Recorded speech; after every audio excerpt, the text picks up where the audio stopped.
Thank you for joining us for creating a technology-based learning community for youth. Hi, I'm Wendy Lynch, Extension Agent in St. Johns County, and joining me today is Heather Janney, Extension Agent and County Extension Director in Columbia County, and Daniel Gonzalez from Palm Beach County, and we're all from the University of Florida IFAS Extension. And in today's presentation, keep your eyes peeled. We'll have some QR codes throughout today's presentation, which are links to resources we reference in today's talk. And if you have an iPhone, you can just open your camera to scan those QR codes and it'll pop up a web address which you can tap and it'll bring you to that resource. If you have other smartphones, you may need an app to scan the codes. In the spring of 2020, most of us around the country had to figure out pretty quickly how to pivot and to continue providing that quality extension programs to our communities. And our team was challenged as well with taking our traditional in-person programs, such as the day camps you see on the left, and adapting them and developing new experiences to engage our participants in a virtual platform. Our team developed a virtual learning community called Mindful Mondays to address emotional well-being and healthy lifestyles through mindfulness applications and to provide youth with a safe and inclusive environment. And our objectives for this program were to connect youth in a safe, social environment, engage and apply mindfulness activities to promote emotional well-being, and enhance and apply life skills related to using virtual education and online etiquette. We had a great collaborative team that spanned across the state of Florida and consisted of 9 extension professionals, both faculty and program assistants, and represented multiple areas and specialties. Thanks, Wendy. So for this program, we utilized what at the time was known as G Suite, which is now known as Google Workplace. And it's really great. It was an awesome tool that a fun fact several of us learned is that a lot of our educational institutions, which Extension is housed through, is actually has a subscription to G Suite. So as university employees, several of us, regardless of our institution, have access to G Suite. So that's what we used. And as an active service, the UF-IFAS extension, several extension agents actually created a Google website using Google Workspace to teach other extension professionals how to use Google Workspace. So again, Wendy dropped a hint. This is your first QR code. So please open up your camera or open up your app and please feel free to scan the QR code on that screen. We'll give you a couple seconds for that. And using that QR code, you'll be able to take a look at that website. Again, since this time, G Suite has been rebranded as Google Workspace, and our Mindful Mondays series was housed on Google Sites. So moving on, so this program had 2 styles of learning. It was both asynchronous and synchronous, and we were extremely proud of it because regardless of a specific program area a youth may be involved in, every youth has a brain, every youth deals with social settings. So for the asynchronous learning, each Mindful Monday included introductory videos, activities, engagement, with images posted, reinforcement activities, as well as a share your thoughts portion. Then for the synchronous learning, every Monday we had optional virtual sessions. So Mindful Mondays, we met on Mondays using Zoom via Microsoft Teams. We had interactive 1-hour sessions on 5 consecutive Mondays.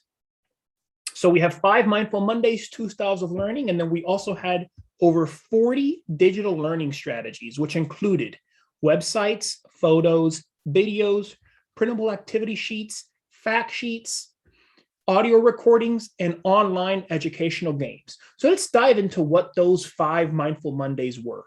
The first Mindful Monday was Introduction to Mindfulness. And please, there you go. There's your second QR code. So feel free to scan that little orange QR code with the blue NAEFCS logo in the middle. The first Monday was an introduction to mindfulness, which is ways to identify positive words to inspire and support self-reflection, and it included ways that youth practice relaxation of the body and mind. Flashcards and reinforcement games and printables like an Inspire Kids to-do list.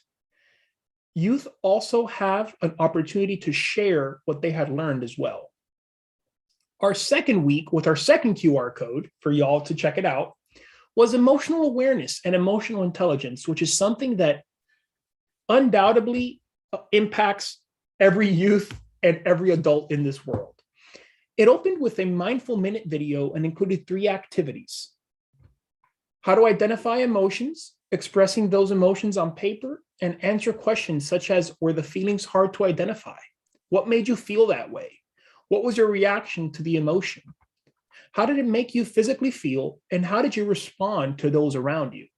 And finally, youth were tasked to share their feelings with a friend or family member, then reflect in a notebook or journal. Other available resources for this Mindful Monday included heartfulness, reaction versus responding, understanding our connection to others, and then communication. Then moving on to week 3, we had healthy relationships, which is knowing the difference between a healthy relationship and an unhealthy relationship, knowing the warning signs of an unhealthy friendship and how to start conversations with meeting new friends, which we firmly believe is a major life skill. Youth played friendship spotlight games, identified key characteristics of what a healthy relationship looks like for them, and also create and share using a Padlet board potential conversation starters. So to continue, I'm going to pass the baton to my good friend, Heather. Thank you, Daniel. So he's covered the other 3. On the 4th Monday, we covered mindful eating and listening to your body signals of hunger and fullness. The kids learned about how to respond to food cravings, how those emotions that they might have influence eating. And then reinforcement activities for this, they really addressed mindful snacking, the hunger scale, making food choices. They shared a fun recipe with different varieties of popcorn flavorings. And there were also included some supporting resource links to some kid-approved snacks, My Plate for Kids, and of course, mindful eating at home. And then on week 5, we had our way of closing it out, which was providing tips for mood busting and stress busting. Mood boosting, and stress busting. Let me enunciate that a little bit better. So this week began with how thoughts and feelings are connected and the importance of reframing our thoughts. The youth were to review a few videos, and then we asked them to identify the character's thoughts and how it made the character feel whenever they were in certain situations, and if the story could change, if that character would respond with a different emotion. The Mindful Monday activities really reinforced reframing. That was our goal with that one. So the second half of that lesson reviewed what stress is and how it affects the body, and then the need for healthy stress management skills, because even we as extension professionals need that.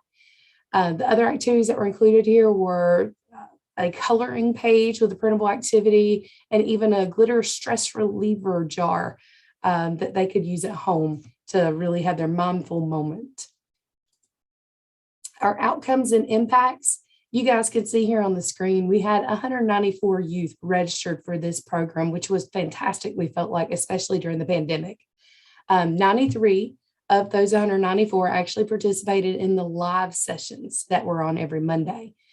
There were 57 users that got onto our website, and from that 57, there were 191 page views. So they definitely viewed a good bit of the content. And then you could see that 28% of our participants actually responded to the survey. So some of the highlights of that is 94%, which is fantastic, felt safe as a part of this program. And these were done with the Common Core measures that 4-H, not UF, but 4-H in particular uses. So we had an IRB approved evaluation with these.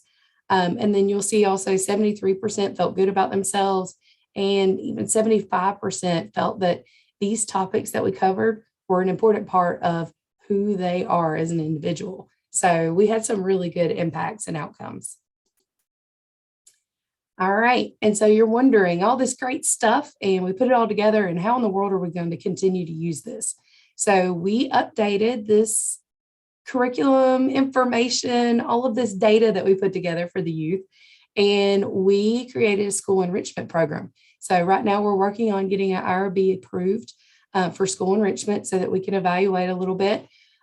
So it's a good opportunity to be able to share. We've redone the videos. We've made them up to date where it's not just about summer, it's about all year round, and teachers can implement this in their classrooms. And then finally, to close us out, here's our contact information. So if you want access to those previous or to the lessons that we have redeveloped, feel free to reach out to any one of our emails. Thank y'all for joining us.